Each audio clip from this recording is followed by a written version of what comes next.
მოზარდ გოგონასთან ასე ვთქვათ დასწული ცდილობდა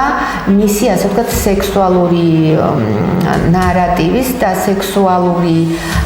ასე ვთქვათ ურთიერთობისკენ ასე ვთქვათ ზეგავლენის მოხდენა გარშემოყოფებსაც ვერ ეუბნებიან ხშირად იმ პრობლემებს საუბრობენ ახლობლებთანაც იმ პრობლემებზე და უფრო უჭირთ საუბარი ორსულობის შეწყვეტის შესახებ ბევრი შეკითხვა შემოდის ქალებისგან იმიტომ რომ მათ არ იციან სად წავიდნენ ვის მიმართონ რამდენად ახდენენ ამ პრობლემების იდენტიფიცირებას თუნდაც ისინი გახდნენ სექსუალური შევიწროების მსხვერპლი კითხვები ეხება კონტრაცეფციის გამოყენებას ეხება მენსტრუალური ჯანმრთელობის საკითხებს ეხება პირველი სექსუალური კონტაქტის მომზადებას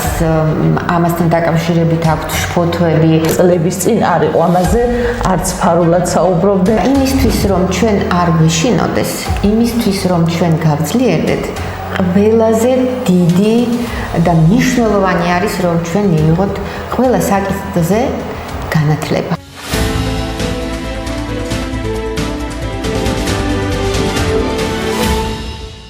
მოგესალმებით ეს გადაცემა თალისხმა მე მისი წამყვანი ჟურნალისტი შორენა ბიჭიკაშვილი ვარ დღევანდელი ჩვენი გადაცემის სტუმარია ასოციაცია ჰერას დამფუძნებელი და დირექტორი ნინო წულეისკირი დიდ მადლობას გიხდით ქალბატონო ნინო მობრძანებისთვის თქვენი დროისთვის და რომ ხართ ჩვენთან ერთად და პასუხობთ ჩვენ კითხვებს რა თქმა უნდა ვაგრძელებთ ქალთა საკითხებზე გოგონებზე იმ პრობლემებზე საუბარს რაც არის ჩვენს ქვეყანაში ჯერ კიდევ არა მხოლოდ ჩვენს ქვეყანაში ქალებით განა მსოფლიოში ბევრი გამოწვევის წინაშე ცხოვრების დიდმა ნაწილმა გადაინაცვლა სოციალურ სივრცეში, ასე ვთქვათ, ინტერნეტ სივრცეში და მინდა თქვენგან მოვისმინო, რა ჩივილებს ვერ ვიტყვი, რა პრობლემებით მოგმართავენ ქალები, თუნდაც კიბერბულინგის შესახებ, ძალადობის შესახებ, თვლი რომ ბევრმა მათგანმა ალბათ არ იცის, რომ ის ძალადობაა თუნდაც ინტერნეტ სივრცეში, რასაც ისინი განიცდიან. რომ გითხრათ, აი უფრო რა პრობლემებით მოგმართავენ და გაიზარდა თუ არა მომართვიანობა? მოგესალმებით, დიდი მადლობა მოწვევისთვის, ჩემთვის დიდი პატივია და მივესალმებით თქვენ მსმენელს. დიახ, აბსოლუტურად გეთანხმებით იმაში, რომ დღესდღეობით იზრდება ეს საინფორმაციო, საკომუნიკაციო ტექნოლოგიების მნიშვნელობა და ყოველდღიურად იზრდება ამ თანამედროვე ტექნოლოგიებით მოხმარება და ეს ციფრული, ასე ვთქვათ, ციფრული სფერო შეიჭრა ყველა სფეროში. საგანმანათლებლო, სამედიცინო და ასევე არ დარჩა, ასე ვთქვათ, სექსუალური და რეპროდუქციული ჯანმრთელობის სფერო ამის გარეშე. ძალიან ბევრი შესაძლებლობა მოიტანა ეგ როგორც ახალგაზრდებისთვის, ასევე ქალებისთვის და საერთოდ ყველასთვის, მოსახლეობისთვის, მაგრამ ამავე დროს ამ შესაძლებლობებთან ერთად გაჩნდა ძალიან ბევრი საფრთხე და რასაც ქვია უსაფრთხოება, ციფრული უსაფრთხოება, კიბერუსაფრთხოება, სადაც ჩვენ ვხედავთ, რომ ყველაზე მოწყვლადი და ყველაზე დაუცველი არიან მოსახლეობის ის ჯგუფები, რომლებიც არიან ახალგაზრდები, ყველაზე მოწყვლადები და ახალგაზრდა ქალები. იმიტომ რომ გაიზარდა მათი, ასე ვთქვათ, ისინი გააქტიურდნენ ამ ციფრული ტექნოლოგიების გამოყენებით, Facebook, სხვადასხვა პლატფორმები, Facebook-ი, Instagram-ი იქნება, TikTok-ი იქნება, ძალიან გააქტიურდნენ იქ და შესაბამისად მათ მიეცათ საშუალება დისკუსიის, დებატის, თავისი პრობლემების, ასე ვთქვათ, გაჟღერების, თვით დამკვიდრების, თვით, ასე ვთქვათ, პოზიციონირების სხვადასხვა საკითხების და აი ამ გააქტიურობამ მოიტანა ამავე დროს პარალელურად დააყენა აი ამ თავდასხმის, ძალადობის, ხშირ შემთხვევაში ფსიქოლოგიური ზეწოლის, უარყოფითი და მტრული ნარატივის საფრთხის წინაშე. და ეს საკითხი არა მხოლოდ დღეს გაჩნდა, უკვე 2021 წელს გაერთიანებული ერების ორგანიზაციამ ჩაატარა კვლევები და საერთაშორისო კვლევებმა აჩვენა, რომ აი ამ გიბერ ძალადობის და საფრთხის წინაშე დგას ყოველივე მეორე ქალი მსოფლიოში. და მაშინ ხაზი გაუსვეს და დაარქვეს, რომ ეს არის ჩრდილოვანი პანდემია. აი ამ ძალადობის, ასე ვთქვათ, შემთხვევის, რომელიც ძალიან ხშირად ანუ გადამოინაცვლა, ასე ვთქვათ, ეს ძალადობა ჩვენ ხო ვიცით, რომ რეალურ სივრცეში ყოველივე მესამე ქალი არის ფიზიკური ძალადობის ან სექსუალური შევიწროვების და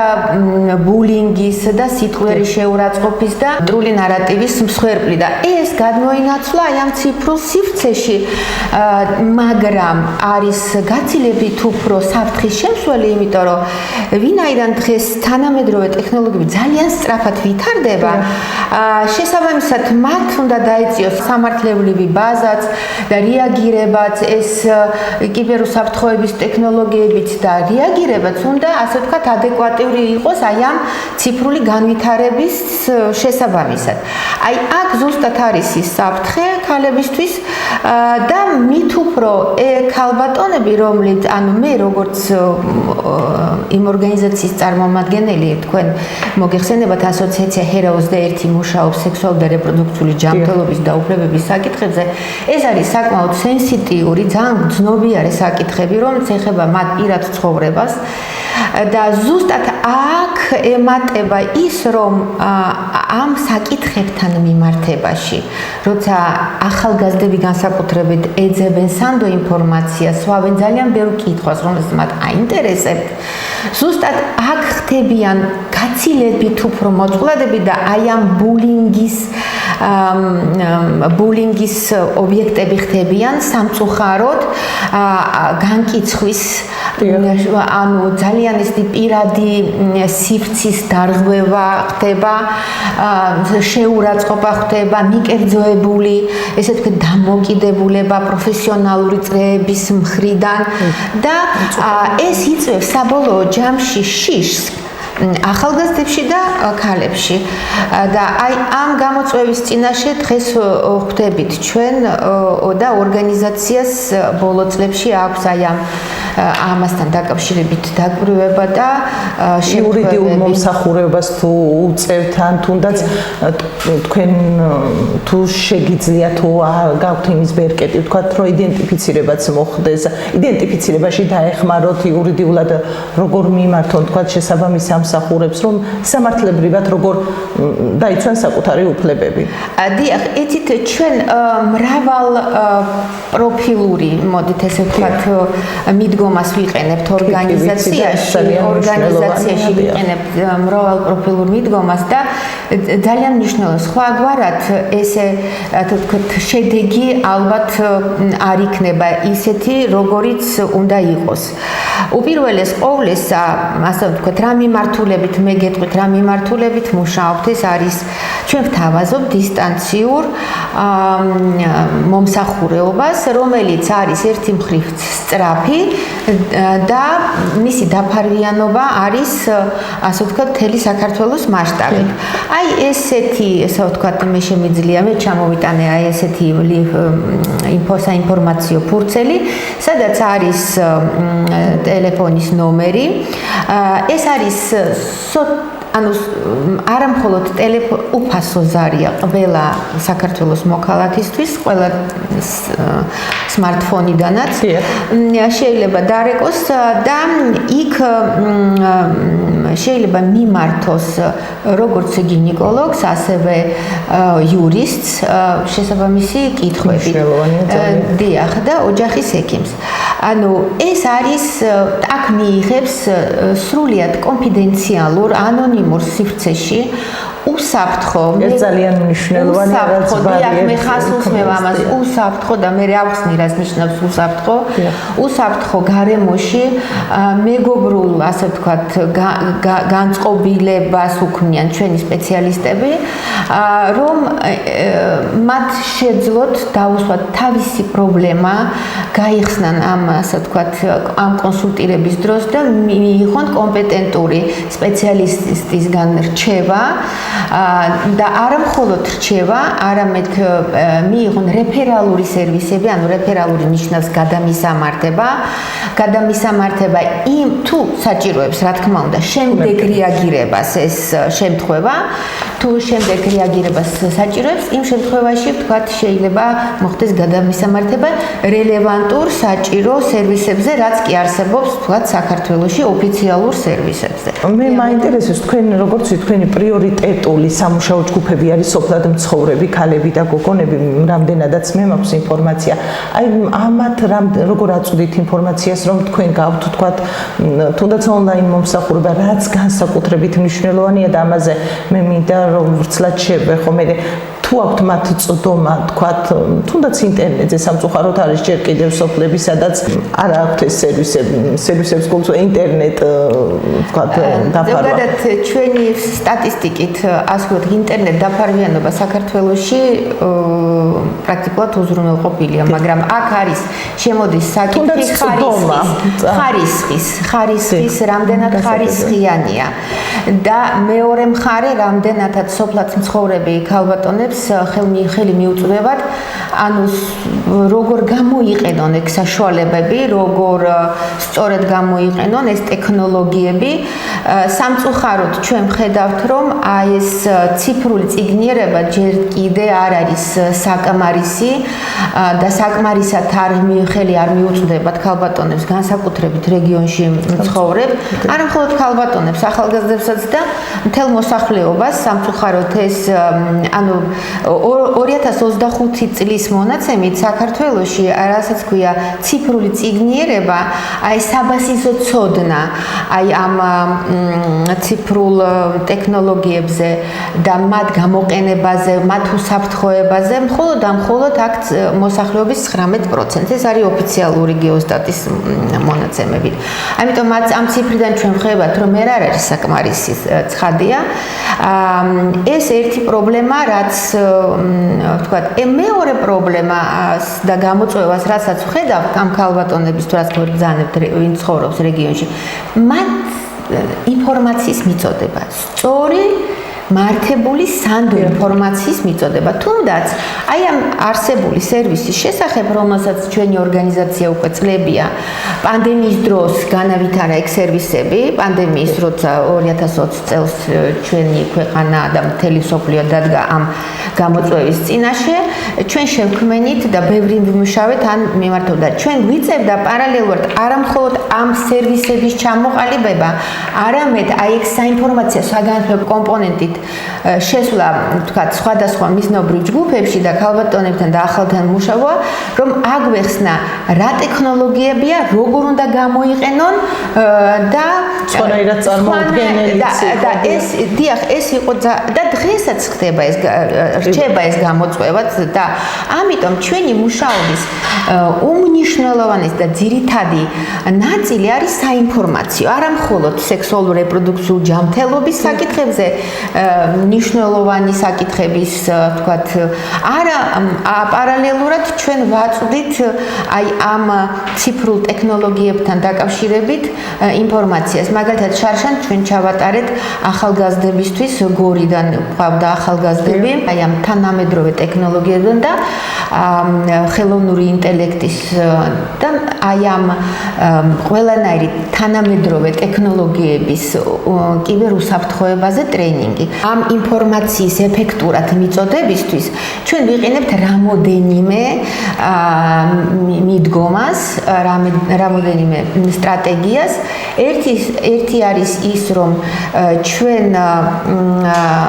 თვითონ თემის წარმომადგენლებს თან ვმუშაობთ, ანუ ვახდენთ თემის მობილიზაციას, სათემო ლიდერების, ქალების თუ ახალგაზრდების უნარჩვევების გაძლიერებას, ვამზადებთ მათ როგორც თანასწორ განმანათლებლებს, იმისთვის, რომ მათ თავის თემებში ჩაატარონ საინფორმაციო საგანმანათლებლო შეხვედრები და სესიები. აი ამ მიდგომით ჩვენ ასე ვთქვათ, ვავრცელებთ ამ ინფორმაციას, ვცდილობთ გავავრცელოთ ეს სწორი სანდო ინფორმაცია და ასევე მივიღოთ მაგათგან უკავშირი და გავიგოთ თუ რა საჭიროებების წინაშე დგანან, რა საფრთხეების წინაშე დგანან ქალბატონები, ამ ახალგაზრდა გოგონები და ბიჭები. ეს ერთი მიდგომა. მეორე მიდგომა არის სოციალურ ქსელებში ძალიან ხშირად არის სოციალური კამპანიები, მათივე ჩართულობით. ძალიან მნიშვნელოვანია, რომ ყველა იმ ქმედებაში, ღონისძიებაში და საქმიანობაში ჩავთოთ თვითონ თემის წარმომადგენლები. იმიტომ რომ თვითონ კარგად არ მხოლოდ მოაქვთ ის საჭიროებები და აჟღერებენ ამ საჭიროებებს, არამედ თვითონ იმ შესრულების პროცესში რო არიან ჩართულები, უფრო ასე მოტივირებულებიც არიან, არიან უფრო მოტივირებული და შედეგიც უფრო ეფექტურია. ასევე კვლევებს ვატარებთ, აუცილებლად კვლევები და ვიყენებთ ფოკუს ჯგუფების მეთოდოლოგიას, ონლაინ გამოკითხვას, იმიტომ რომ სხვანაირად არ შეიძლება, წარმოუდგენელია თუ ჩვენ არ გვექნება აი დღევანდელ დღეს არსებული პრობლემის შესახებ ინფორმაცია და ვერ გავაანალიზეთ, ჩვენ ვერ უპასუხებთ სწორი, ეფექტური, ასე ვთქვათ, ქმედებით ამ პრობლემის ამოსახვევად. ბატონო, ჩვენ ვისაუბრეთ იმ ბარიერებზე, რაც ხდება სოფლად ცხოვრებ ქალებს, ხომ, ინტერნეტ სივრცეში, ვთქვათ, თუ არის შემთხვევები,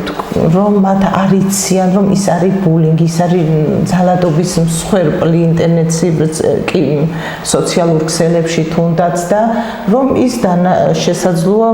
იბრძოლოს სამართლებრივად, ასე ვთქვათ, აი რამდენად ახდენენ ამ პრობლემების იდენტიფიცირებას, თუნდაც ისინი გახდნენ სექსუალური შევიწროების მსხვერპლი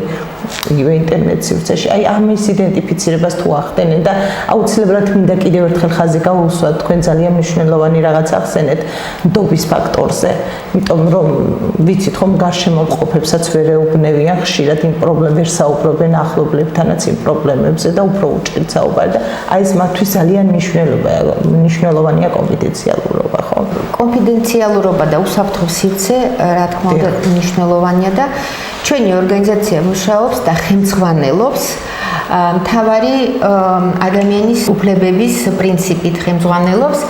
და ყველა ის ადამიანი, რომელიც ან მოხალისე არის ჩვენ ორგანიზაციაში, ან წევრი, ან თანამშრომელი, უნდა იზიარებდეს აი ამ პრინციპებს და აი ამ პრინციპებით უნდა აუცილებლად ხელმძღვანელობდეს. ეს პრინციპების, ასე ვთქვათ, უზრუნველყოფს საქართველოს კონსტიტუცია და შესაბამისად ჩვენ მკაცრად აი ამ ვითხოვთ ყველა ჩართულ ადამიანს ჩვენი მუშაობის პროცესში, რომ იზიარებდეს აი ამ ფასეულობებს, ამ პრინციპებს და ამ მიდგომებს. ეს არის ძალიან მნიშვნელოვანი, ვინაიდან როცა ჩვენ საუბრობთ აი აქ ამ ქალბატონებისთვის აი ამ ხელმისაწვდომ უსაფრთხო სივრცეზე, მინდა აღნიშნო, რომ ყველაზე დიდი პრობლემა რაც არის, ეს არის შიში ამ ქალბატონებში. ეს არის შიში, რომ ეს თუ კი ის გამოამჟღავნებს აი კონკრეტულ შემთხვევებს, თუ ილაპარაკებს და ისაუბრებს ამაზე ხმამაღლად, თუ მიმართავს სერვისს, ის გახდება კიდე გაორმაგებული ბულინგის და განკიცხვის დევნის ობიექტი. აქედან გამომდინარე, აი ეს აქ არის პრობლემა რაშია? აი ერთი რომ რაც თქვენ ბრძანეთ სწორედ, რომ უნდა დაიწყონ ამაზე საუბარი, მაგრამ საუბრის დაწყებისთვის ძალიან რთულია, როცა ადამიანი არის შეპყრობილი შიშით. იმიტომ რომ საზოგადოებაში ჯერ არიან ქალები დისკრიმინაციის, ასე ვთქვათ, დევნის ობიექტები, თემები განსაკუთრებით სექსუალური და რეპროდუქციული ჯანმრთელობაზე არის საოცრად სტიგმატიზირებული და არსებობს უამრავი სტერეოტიპი და ცრუ რწმენა და ბევრი გვიწევს ახსნა განმარტება. გვაქვს ესეთი შემთხვევები, როცა ქალბატონი მოგმართავს, მაგალითად ჭირდება არასასურველი დაუგეგმავი ორსულობის შეწყვეტის სერვისის მიღება. მან არ იცის სად მიმართოს და თუნდაც სადმე გააჟღერა და კითხვა დასვა რომელიმე პლატფორმაზე სივრცეში, ის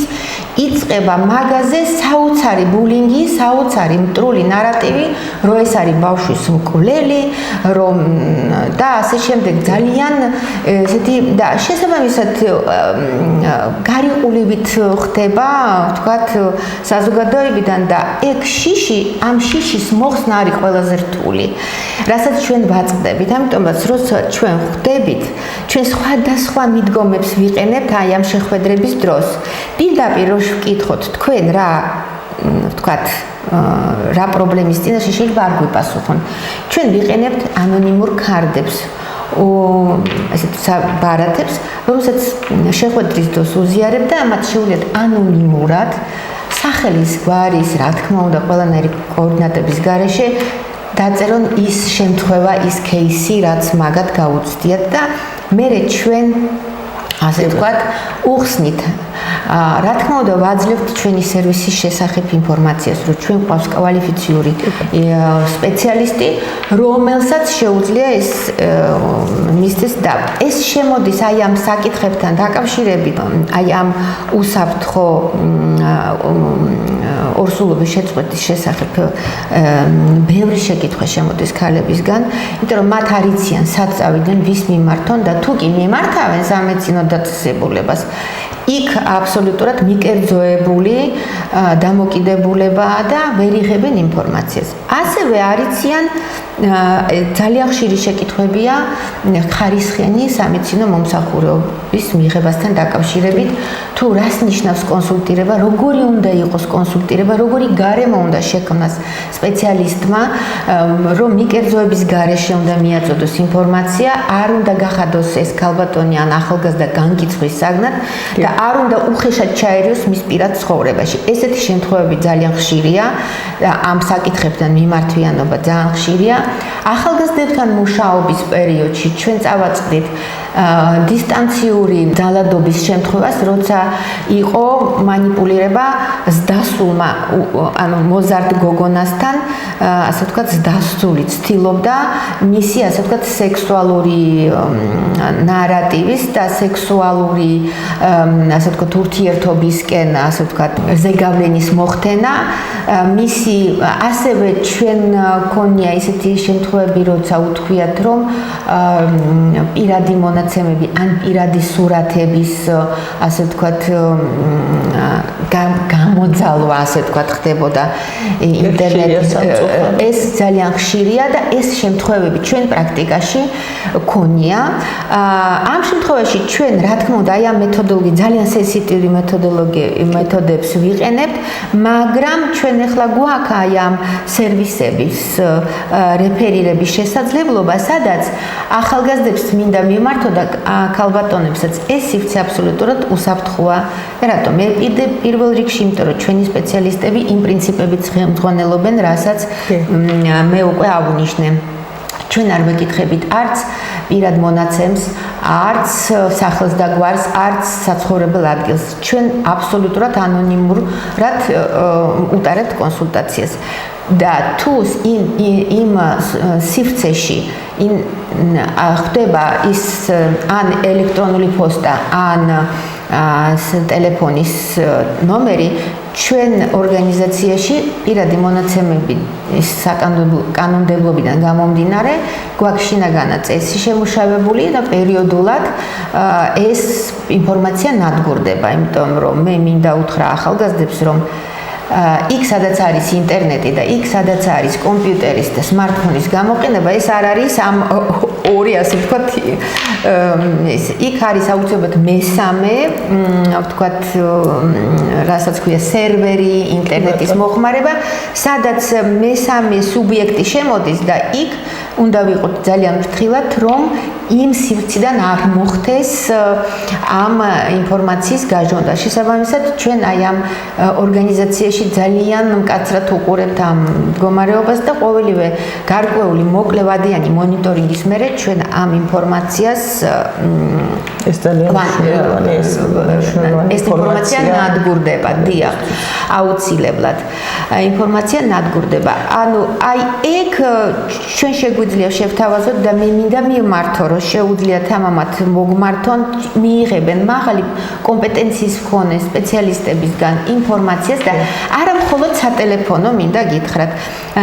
ტელეფონით შეუძლია, ტელეფონითაც მიიღონ კონსულტაცია და შეუძლია ჩვენ გვაქვს ონლაინ მესიჯით დაკავშირება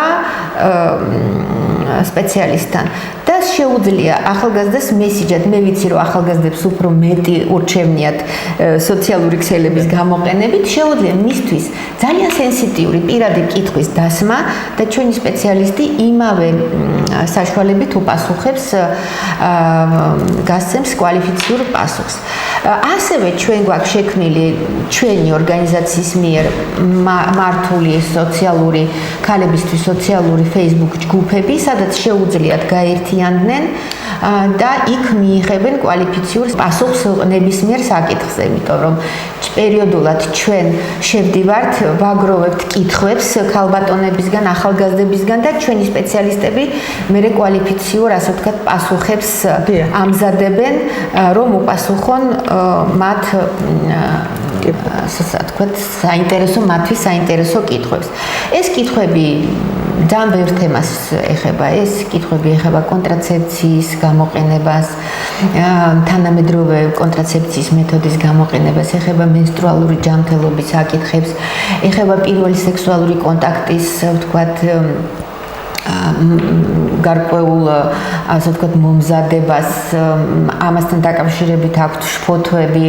რა თქმა უნდა, ნერვიულობენ და რაღაც ფსიქოლოგიურ სტრესიც ქვეშაც არიან. ძალიან აინტერესებს ის ჯანსაღი ურთიერთობები და ის თუ რა არ არის ჯანსაღი ურთიერთობა. მაგალითად, სქესობრივი გზით გადამდები და ინფექციების თავიდან აცილება ძალიან ისეთ პრიორიტეტული საკითხები მინდა აღნიშნო, ასევე აივ ინფექციაში ცისაც თავიდან აცილების საშუალებები და პრევენციის. აი ესეთი საკითხები დღეს მოზარდ ახალგაზრდობას აწუხებს, რეალურად აწუხებს. ჩვენ ჩავატარეთ კვლევა სოციალური ქსელებში და ზუსტად აი ეგ საკითხები გამოჩნდა ის, რომ ზუსტად აი რაც მე ჩამოვთვალე, ამ საკითხებზე აინტერესებთ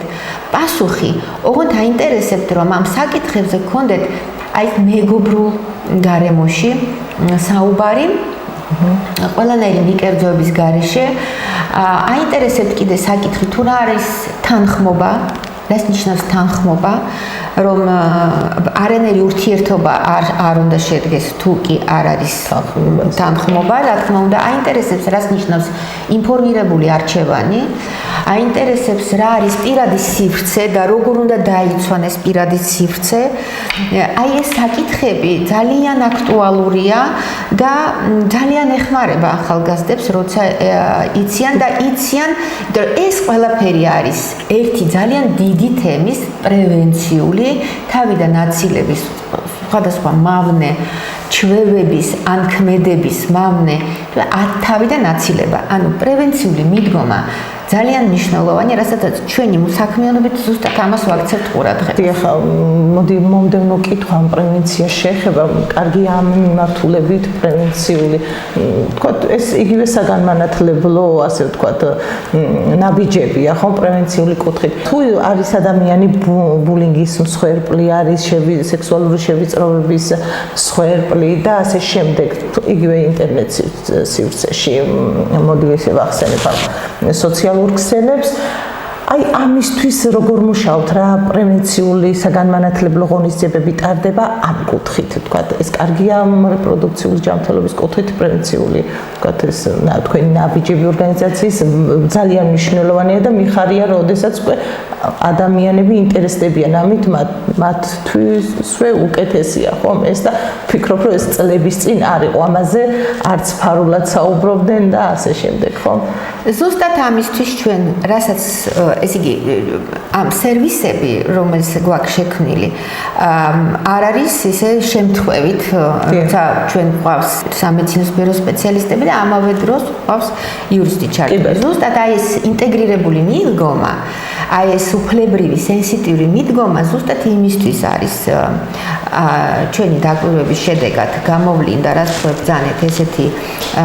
მსხვერპლი ქალებისთვის ან გოგონებისთვის უფრო სწრაფი რეაგირებისთვის იმიტომ მოხდა ინტეგრირება იურიდიული სერვისის რომელიც ძალიან მკაფიოდ რეაგირებს აძლევს არა მხოლოდ რჩევას არამედ მიყვება აი ამ გადამისამართების კვალს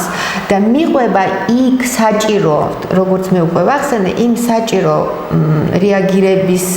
ობიექტამდე სადაც ჭირდება ამ მსხვერპლს დახმარება ანუ ის კი არ აძლევს მხოლოდ ინფორმაციას არამედ თუ საჭიროებს ის ქალბატონი ან ახალგაზრდა ვთქვათ ან პოლიციის რეაგირებას ან კიდე სხვა სამსახურების რეაგირებას ის აუცილებლად ანუ რეფერირების სამსახური სერვისები არ ნიშნავს მხოლოდ რომ მე ვთქვათ გადავა მისამართე ვინმესთან და ეგ არა რეფერირების სერვისი ნიშნავს რომ უკავშირი მუდმივად არის ამ ადამიანთან და ჩვენი სპეციალისტი ამ უკავშირს მიყვება მანამდე სანამ მსხვერპლი რა თქმა უნდა მისი სურვილიდან გამომდინარე უნდა ხდებოდეს მას თუ უნდა ამ საქმის გაგრძელება და რეაგირების მიღება ამ თავის кейსზე შესაბამისად იმ დონემდე და იმ ეტაპამდე მიყვება ჩვენი სპეციალისტი. ამიტომაც აი ამ რეფერალური ჯაჭვი ძალიან მნიშვნელოვანია და ძალიან მინდა გითხრათ ახლა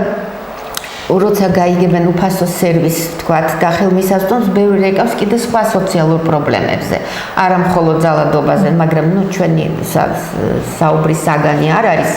დღეს სხვა საკითხი მაგრამ იმდენად სოციალურ საკითხის შრომით უფლებებზეც ძალიან ბევრი საკითხი აწუხებს დღეს მოსახლეობას და განსაკუთრებით რეგიონიდან ეს სერვისები ადგილზე რო არ მიუწვდებათ მაინც უწევდა ამიტომაც დისტანციური მიუხედავად თავის საფრთხების რასაც ჩვენ ხო ვსაუბრობთ მიუხედავად ამ საფრთხეების არის სწრაფი გეოგრაფიული დაფარვიანობის შესაძლებლობით და მე მინდა სანამ არის ეს შესაძლებლობა მინდა მიუწოდო ყველას რომ მოგმართონ და როგორ გნახონ თუნდაც როგორ მოგძებნონ შეუძლიათ მოგძებნონ აი ამ ნომერზე დაგვიკავშირდნენ და ზარი აბსოლუტურად უფასოა და მიიღებენ ასე ვთქვათ ჩვენი იურისტის ძალიან კვალიფიციურ კონსულტირებას და დახმარებას. რას ეტყოდით ქალებს, გოგონებს? მე ვეტყოდი რომ შიში არ არის ჩვენი მეგობარი, შიში უნდა დავძლიოთ. და იმისთვის რომ ჩვენ არ გვეშინოდეს, იმისთვის რომ ჩვენ გავძლიერდეთ, ყველაზე დიდი და მნიშვნელოვანი არის რომ ჩვენ მივიღოთ ყველა საკითხზე განათლება. და ეს იქნება ციფრული წიგნიერება, თუ ეს იქნება სექსუალურ და რეპროდუქციულ ჯანმრთელობაში წიგნიერება, ძალიან მნიშვნელოვანია, რომ ჩვენ ამასთან დაკავშირებით მაქსიმალურად ვიზრუნოთ ჩვენ პიროვნულად განვითარებაზე, ამაზე მივიღოთ ცოდნა და ცოდნა მოგცემს იმის საშუალებას რომ ჩვენ თვითონ გავაკეთოთ ის ინფორმირებული არჩევანი და ზუსტად ცოდნა გაგვაძლიერებს ჩვენ ამიტომაც ნუ შეუშენდებით იქ ყავით აქტიურები გახდით თქვენ ცხოვრების მართველი ასე ვთქვათ და იყავით ჩვენთან ერთად ჩვენ ყოველთვის დაგეხმარებით და იქნებით თქვენს გვერდით უღრმესი მადლობა კიდევ ერთხელ საინტერესო საუბრისთვის. ვფიქრობ მნიშვნელოვანი ინფორმაცია მივაწოდეთ მაყურებელს, იმიტომ რომ მართლა განსაკუთრებით მოწყვლადი ჯგუფები არიან ამ მიმართულებით სოფლად და რეგიონში მცხოვრები ქალბატონები სამწუხაროდ ჯერ კიდევ. მადლობა თქვენ მაყურებელს კი მომდევნო გადაცემამდე დავამშვიდობებით.